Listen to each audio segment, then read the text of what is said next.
What's up, people? Beautiful people. Let me get my thing all set up. There we go. Whew. Thanks for joining me today. I appreciate everybody. Got my hair out today. I'm gonna get it braided tomorrow. Give me 1 second. We got a lot to talk about today.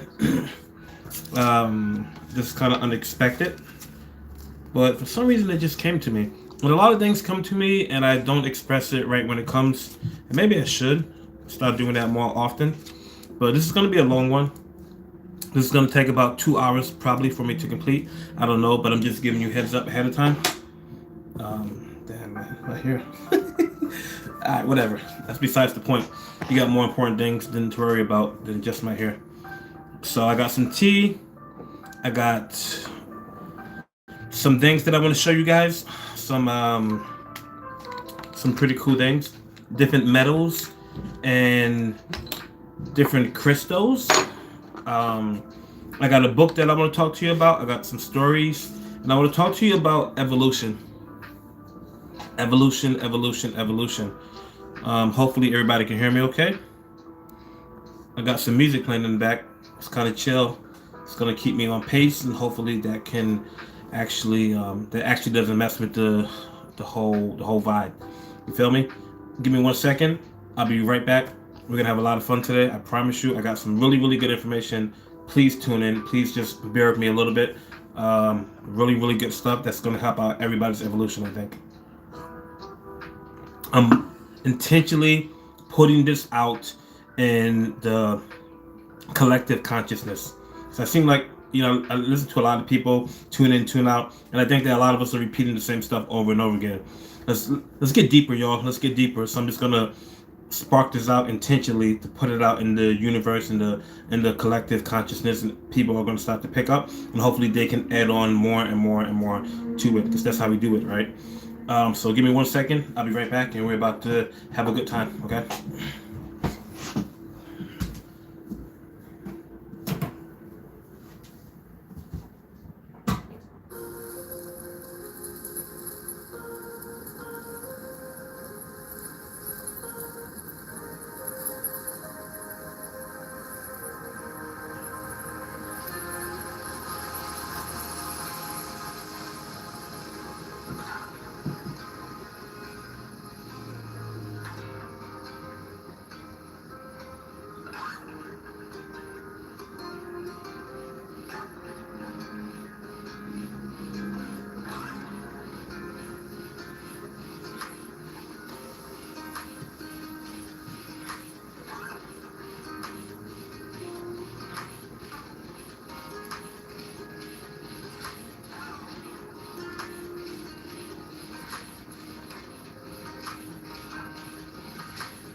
All right, here we go. I'm back. I had to get something else, and I put this on right here. So, 7 circles, right? That's the name of the channel. 7 means a lot to me. If you notice, there's 7 colors of the rainbow. There's we have the 7 seas. We have the 7 continents. Every cell in your body totally is brand new every 7 years. So you have all new organs, spleen, stomach, lungs, etc. You have a whole new body every 7 years. 7. You have 7 base metals. Obviously, 7 days of the week, which are 7 planets. Monday, Tuesday, all the way up to Monday is Lunes, meaning moon day. Tuesday is Mars day. Wednesday is Mercury. In Spanish is uh, Mercury's. Mercury's. Thursday is Jupiter. Venus is Friday, and then Saturday is Saturn, and then of course Sunday, Domingo is Sunday. So it can go on, and then of course, as above, so below. So a lot of the things that are universal, the system copies. So like even your record, if you have a felony or something like that, it gets expunged every 7 years. What else with the sevens? Your credit score every 7 years, right? So seven is a big number, and also 12 is a big number. But I want to talk about the metals, and I want to talk about the base metals for alchemy.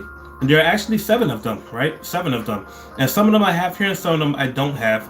But I want to talk about those a little bit, and I want to talk about how that correlates to our evolution of who we are as gods and goddesses. Not even goddesses, just gods all the way. Because let's take out the whole gender thing, and let's just actually look at it as one whole entire being.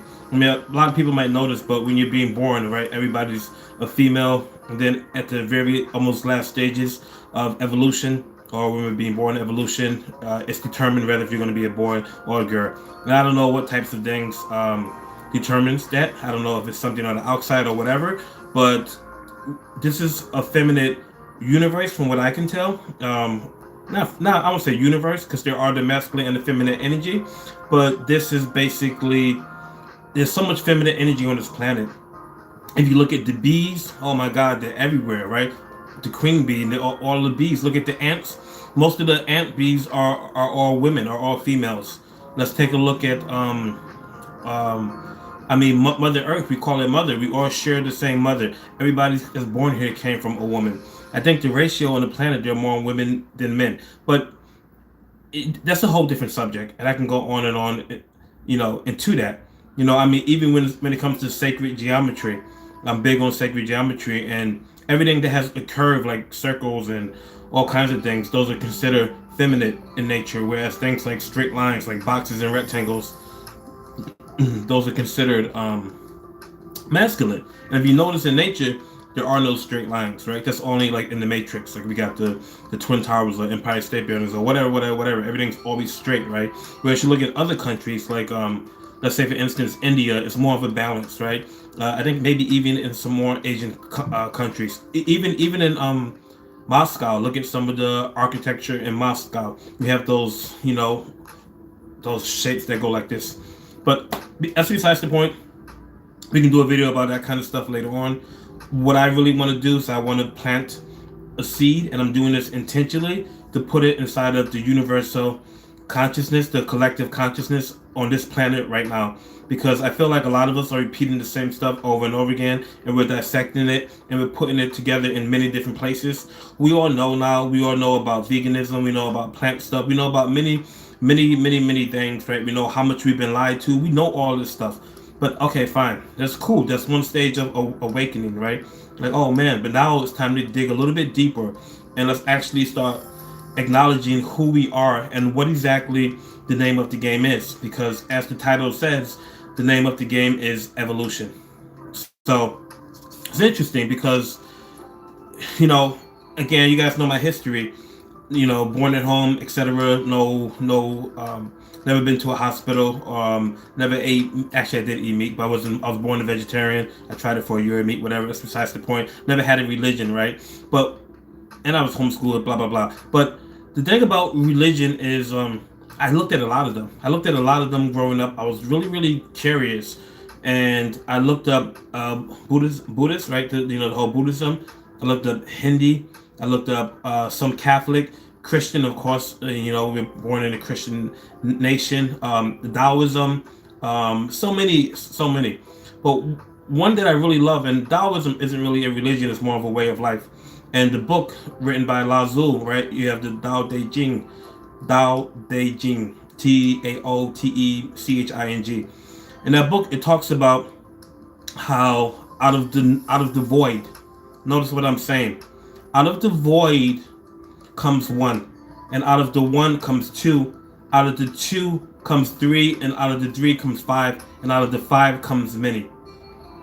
Notice what I just said. Out of the void comes 1, out of the 1 comes 2, out of the 2 comes 3, out of the 3 comes 5, and out of the 5 comes many. Okay, if you know anything about sacred geometry, if you know anything about the Fibonacci sequence, you know that when the plant is growing, it's my bamboo plant, but the plant is growing, out of the void, right, comes the 1. Out of the 1 comes the 2, then the 2 goes into the 3 goes into the 5, and out of the 5 you have many. Because what you're doing is you're adding, I can't explain it really well right now, but what you're doing is you're adding on the prior number. So the 1 plus the 0 equals 1, and then the 1 plus the 1 will equal 2, 2 plus the 1 will equal 3, 3 plus the 2 will equal 5, and it goes on and on and on, right? Well, notice what they said, out of the void. And that's very important, because when we draw sacred geometry, especially the flower of life, we talk about out of the void comes this circle, right? This energy. And then out of that comes another circle, and then in between you have the Vesica Pisces, which is that fish symbol when the 2 circles come together. I have some pictures on the wall, but I can't really get into it right now. And I don't really know how to use YouTube well right now to where I can actually show images. I'm still trying to figure out how to do that. I have to ask somebody. I've been looking at different videos and I can't find it. They want to download additional equipment, but I don't want to do all of that. But I think there's a way to do it. But out of the void, Tesla said something which was amazing. Tesla said, and I'm paraphrasing, he said, the moment that we begin to study the non-physical, we will make more progress in 10 years than we did in all of the centuries combined. The moment, right, man begins to study the non-physical, and we will make more progress. We will make more progress, okay, than in 1 decade, in 10 years, than we did in all of the centuries prior to that. That's how important it is. I mean, that's how much he emphasized on it. And we know, some of the things that Tesla has created and his mentality. So for him to say that, that's a really, really strong statement. Now, I'm laying a lot of groundwork because I just don't want to just jump into exactly what I want to show you guys. I want to lay out a couple things. So we talked about Tao. Out of the void, right, comes 1 to 1 to the 2, 2, 3, 3 to 5, and 5 many. Out of the void, I want to ask you guys this question. Where did we come from prior to here? And where are we going after here? There was a movie called Phenomena by John Travolta, and he said something that was really phenomenal. He said, everything is always going somewhere. Well, energy is always moving. Where did we come from before we came here? A lot of times we say that we're in a soul group. These are our ancestors. Excuse me, our ancestors that are coming through or whatnot. Or people change roles.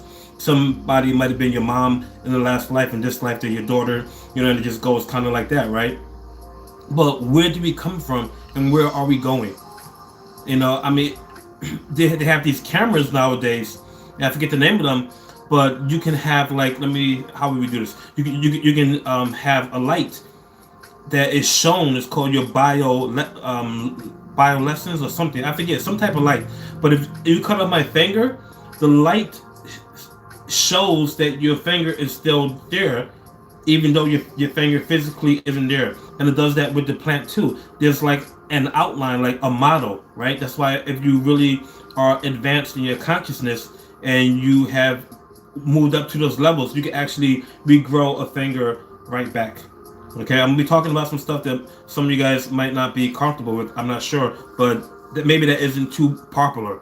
But we can grow our limbs back. You might think that's bogus or whatever, but reptiles do it. If they're in danger, they lose their tail and they grow their tail back. Is this true? Nature's showing you right now. But what nature just does it at a slower pace. Don't we have a reptilian brain at the back of our head? So why is it so far-fetched for us to believe these things? And part of that has come from conditioning. Okay, so from the void, right? And I'm bringing that up again. From the void, Tao, right? From the void, sacred geometry. From the void, Tesla talked about the unseen. Because what is the void? The void is the unseen. What about that plant thing I'm talking about? That's the unseen, right? Because all we have is these instruments that we're so used to. It's not all we have. That's all we've been taught that we have. The eyes, the smell, the taste, the touch, and the hear, right? And we think that that's it. And we're just these limited beings. There's a mutra in yoga, and I forget the name of the mutra, but it's something like, it's a Sanskrit name. But you go like this, if I can do it right. Hold on, how's it go? I forget how it goes, but it's pretty much like this. And you cover your mouth too, and you're covering all of your senses, and you're going inside of yourself. Why do you think the yogis, when they get to a certain stage of evolution, they lock themselves in a cage? Because it's like you're activating that power. You're making that power come out because it's lying dormant. Some things will only come out when you need them to. Okay? So what would you be if you couldn't see? What would you be if you couldn't smell and have all your senses taken away? You know, some people are blind and they talk about how other senses are more heightened. What about if they were all taken away? You would still be here. Right? You would still be here. But what would your experience be like? What would you experience? There's some people that go through something called sense deprivation. And I can't see any chats, I'm sorry, because I'm on my phone instead of my computer, so I'm really getting new with this. Let me see. Top chat, live chat, super chat. I don't know if I can see any chats at all. Just give me 1 second. Because I like interacting with you guys. Yeah, I don't know how to do it on this phone, man. Oops, I don't want to stop streaming.